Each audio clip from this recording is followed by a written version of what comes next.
So Allah has eyes. They're actual eyes, but unlike anything, right?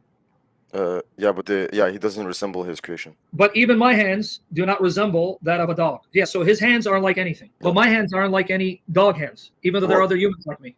My point is to tell me that Allah has hands that aren't like anything creation. You can say that of any species in creation. Human hands aren't like the hands of a dog. Human feet are like the feet of a gorilla. Any species, their body parts is unlike the body parts of another species. So Allah is species unique. He has his own hands, but they're unlike anything. But he has hands, right? Yeah. Are they right and left or two right hands? Two right hands. How many right hands? Two. Okay. So you believe your God has two right hands? No, not like this. Okay, but yes, however you imagine him, they're on his right side, right? Listen, I say when he says two right hands, I don't like to picture it in my head. Because you understand how you sound. You sound irrational, and you know it makes no sense. So you're a blind follower. That's okay. That's what I'm trying to highlight. You can't say it because you know it sounds stupid. Wait, two right hands on his right side? Well, it's got to be on his right side. Then why are they right hands? Even though it's unlike anything. Hello, everyone. In this debate video, a Muslim admits to renowned apologist Sam Shamoun that the Allah he worships has eyes, hands, feet, a garment, etc., but cannot be compared to anything. This Muslim confidently states that Allah has body parts, as mentioned in authentic hadiths, but insists that his form is not like any creature. When asked what he looks like, he replies that he is unlike anything and that we must not imagine him. But how can something have eyes, hands, and feet yet still be formless? If Allah has a garment, does that mean he has a body? Now, let's take a moment to watch the following video. So he has a shin? Yes. And you're going to recognize him when he unveils his shin, right? Do you have a hadith for that? I'm not aware of... Yes, it's in Sahih Bukhari, yes. Oh, okay.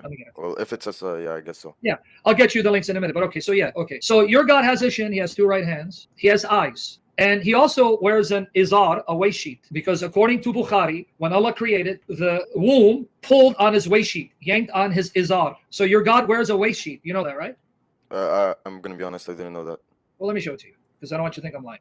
This is Ibn Kathir. Many authentic and sound hadiths, many mutawatir, sahih, have been reported through numerous routes of transmission from Allah's messenger in this regard. Al-Bukhari recorded from Abu Huraira that Allah's messenger said, after Allah completed creating the creation, the womb stood up and pulled at the lower garment of the most merciful. It pulled on his garment, his waist sheet. So your God wears a garment, right? Well, I again, like, you put me Read on the it, spot. it's there, man. Yeah, I get it's there, but Ibn Kathir said he got that from Bukhari. No, he said he got it from Bukhari, who got it from Abu Huraira. I can give it to you from Bukhari. Read it. It says, Al-Bukhari narrated, Abu Huraira said, and then he gives you the Arabic and then the English translation. I can get it to you from Bukhari directly here. Okay, you want me to get it directly? Do you see that your God wears a garment, a waist sheet? Yeah, from what I see, yes, but I'll need to do more research on this. Please do more research, because I want to know, why is he wearing a garment around his loins? Does your God have nuts? I saw you on the live said that he does, but... Yes, it does. Because the Arabic word haqwa means gonads. Here, the translation is not being faithful to the Arabic. The Arabic is haqwa, meaning gonads. He has nuts. Well, I mean, because I've honestly never heard that before. Oh, it's common to the Muslim scholars. I'm not making it up. You can ask them here. The actual word is here. Here's an actual authentic translation of Bukhari. Abu Huraira narrated on the authority of the Prophet, when God completed creation, the Rahim stood up and seized the loin of the merciful, be haqwa al-Rahman, haqwa, his loin, not his garment, his loin, his nuts. So even if you don't accept that, you can go and verify it. Let me get you the link from Bukhari directly that it says the garment. We'll go with garment. But that means Allah's covering his loins, his lower part. Why? What is he covering? What does he not want you to see? When I wear a garment, it's because I don't want you to see my nuts. Why is your God wearing a garment? What is he covering? What does he not want you to see? Well, I don't know much on this, so I can't really speak. Okay, that's fine. I won't pressure you. But the point is, if you believe what you believe, then you believe. That means Allah cannot be the creator of all shape, space, and place. Because for him to have hands, for him to have eyes, for him to have a shin, for him to wear a garment, that means he has a shape. And this shape means he must occupy space. Well, that means that shape is uncreated, and the space he occupies is uncreated. So your God did not create everything. He didn't create his sifat, we won't say body parts, and the space that he occupies to exist. So you got a problem, dude, and you're talking about us Trinitarians. In Islam, numerous authentic hadiths describe Allah as having physical attributes, such as eyes, hands, feet, and even wearing a garment and a cloak. Classical Hanbali scholars and Salafi theologians often interpret these descriptions literally, believing that Allah truly possesses these bodily attributes, yet insist that he remains distinct from his creation. However, Islam also teaches that Allah is unlike anything, Quran 42:11. This is where a contradiction arises. If Allah has eyes, hands, and feet, then logically, he has a form.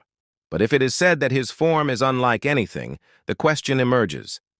How can something have a form yet remain formless? If Allah wears a garment and a cloak, does this not imply that he has a body capable of wearing something?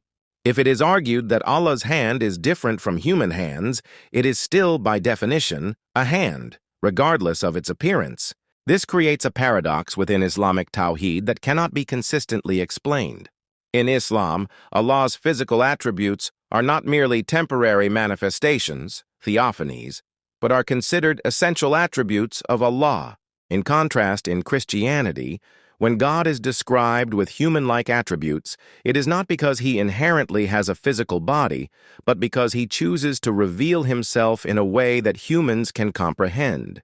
This is known as theophany, a temporary manifestation of God in a certain form, such as when he walked in the Garden of Eden, Genesis 3:8, appeared to Abraham in the form of 3 men, Genesis 18:1-2, or spoke to Moses from the burning bush, Exodus 3:2-6.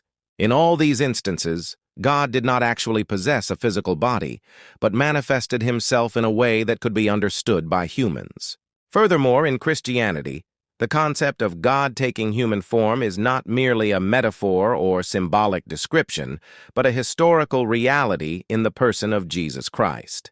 When the Word became flesh, John 1:14, God truly took on a physical body as part of his plan for salvation. Jesus is not merely an anthropomorphic depiction of God, he is God incarnate. In this regard, Christianity does not face any contradiction because God deliberately chose to become human in the person of Jesus, not because he inherently had an inexplicable physical form from the beginning. If a Muslim attempts to equate Islamic anthropomorphism with Christianity, he must explain why, in Islam, Allah is described as having physical attributes, yet is still claimed to be formless. On the other hand, in Christianity, when God appears in a form understandable to humans, it is not because he possesses a permanent body, but because he chooses to reveal himself in a specific way.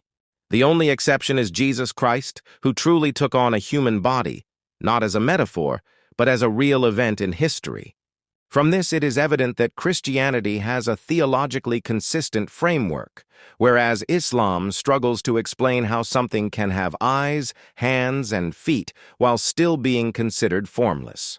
And here's the link. Did you get the link? Narrated Abu Huraira, Allah's messenger said, Allah created the creation. When he finished from it, his creation, the Rahim, got up and Allah said to it, stop, what do you want? Got up, stop, what do you want? So conveniently, they took out that it yanked on the garment. But that's fine. You still see it. It said, at this place I seek refuge with you. So point being, go back and see. This is what Bukhari says on the narration from Abu Hurairah where he got it from Muhammad. So how do you explain the fact that if your God has a garment to cover his body parts, or even a garment, you don't want to say garment, because if I'm wearing a garment, I'm covering something. If I'm wearing shorts, I don't want you to see my nutsack. Your God wears a garment. I don't know why. I do know, but I'm just giving you benefit of doubt. And I'm going to show you the shin, that he's going to unveil the shin. And he has 2 right hands. That means he has a shape. And that shape is uncreated because he didn't create his hands or his shin or his gonads or his eyes. They're uncreated. So he has an uncreated shape. And in that shape, he must have a space for that shape to exist. That means your God didn't create all shape, space, or place. See the problem that your prophet put you in? You can't have a shape without occupying space or place. So how does your God have a shape if he doesn't occupy space? And if that shape is uncreated, the space in which that shape exists is uncreated.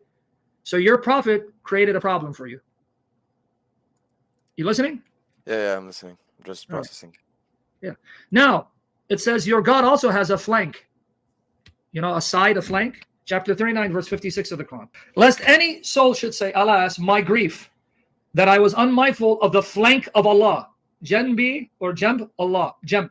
Flank, he has a side, so he has a garment, he has a shin. So you're, from our perspective, if you're reading the comments, your prophet is describing Allah as a grotesque looking figure. 2 right hands. And by the way, the Arabic word for eyes is plural. It's 3 or more. You know that, right? No, I didn't. Yeah. Again, I'm new. That's okay. Take the article and go back and ask your sheikh the word. Here, let me show it to you. Ask him, say, what does Here when it says, so wait patiently, Muhammad, for the decision of your Lord, chapter 52, verse 48. Let me post it on the screen. 52:48. So wait patiently, O Muhammad, for the decision of your Lord, for verily you are under our eyes. Be ayunina. Ayunina means three or more. It's plural. So how many eyes does Allah have? Multiple, I guess. It's not dual. The dual is ayn. Ayn. It's ayunina, meaning three or more. Here's another one, chapter 11:39. So how many eyeballs does he have, or eyes, that aren't like anything in creation? From what you said, I guess 3. When you want to give up on this religion, dude, it makes no sense. If in his essence or nature God is beyond human understanding, and his existence can only be known through his attributes, then through his energy, humans can experience his presence. The Bible states, "No one has ever seen God." John 1:18. "No one knows the Father." Matthew 11:27. "Oh, the depth of the riches of the wisdom and knowledge of God! How unsearchable his judgments and his paths beyond tracing out." Romans 11:33. "No one knows what is in God." 1 Corinthians 2:11. "Who dwells in unapproachable light, whom no one has seen or can see." 1 Timothy 6:16. These verses emphasize that God is unknown, unseen, unsearchable, unfathomable, and beyond human comprehension.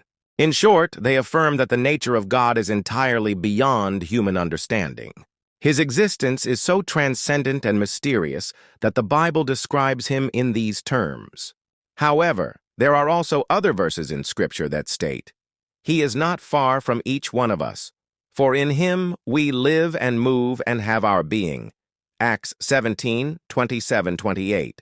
What may be known about God is plain to them. His eternal power and divine nature have been clearly seen, being understood from what has been made. Romans 1 verse 19-20. "Holy, holy, holy is the Lord Almighty. The whole earth is full of his glory." Isaiah 6:3. In contrast to the previous verses, which emphasize God's unknowability, incomprehensibility, and unapproachability, these passages highlight the opposite, that God is near to every person, that humanity is immersed in his presence, that he is revealed through his works, and that his glory fills the entire earth, implying that his presence pervades all creation. Why does this appear to be a contradiction regarding God's nature?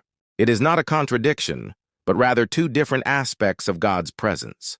One describes God's presence within himself, his essence, nature, or divine being, which includes his eternal power and divinity, something truly beyond human comprehension. The other aspect describes God's presence among his creation, within life, movement, and existence itself, in his works in nature and throughout the earth. This presence manifests as glory that fills the world, enabling humanity to live, move, and exist. This glory is revealed through God's works, meaning it is seen in the results of his divine actions. Since God's actions are manifested in the creation of the universe, and his glory is present in that creation, glory and God's divine activity are identical. The verses emphasizing God's transcendence refer to his presence within himself, which is his essence or divine nature, something beyond human comprehension. In contrast, the verses that speak of God's presence in the world, which can be experienced by humans, refer to God's activity or his glory, which is also known as divine energy. Ancient Christian faith distinguishes between divine essence and divine energy. Divine essence refers to God's presence within himself, his very nature, while divine energy refers to his presence within creation, his actions beyond his essence.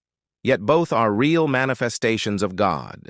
Divine energy is not something created by God, but rather an uncreated energy that flows from his very essence. Humans cannot experience God in his essence, as it is impossible, but they can experience him through his energy or glory, as seen in the biblical passages above. The Bible teaches that the glory of God is his divine energy, carried out through the Word, the Son, and his Spirit, the Holy Spirit, especially in relation to the resurrection of Jesus Christ.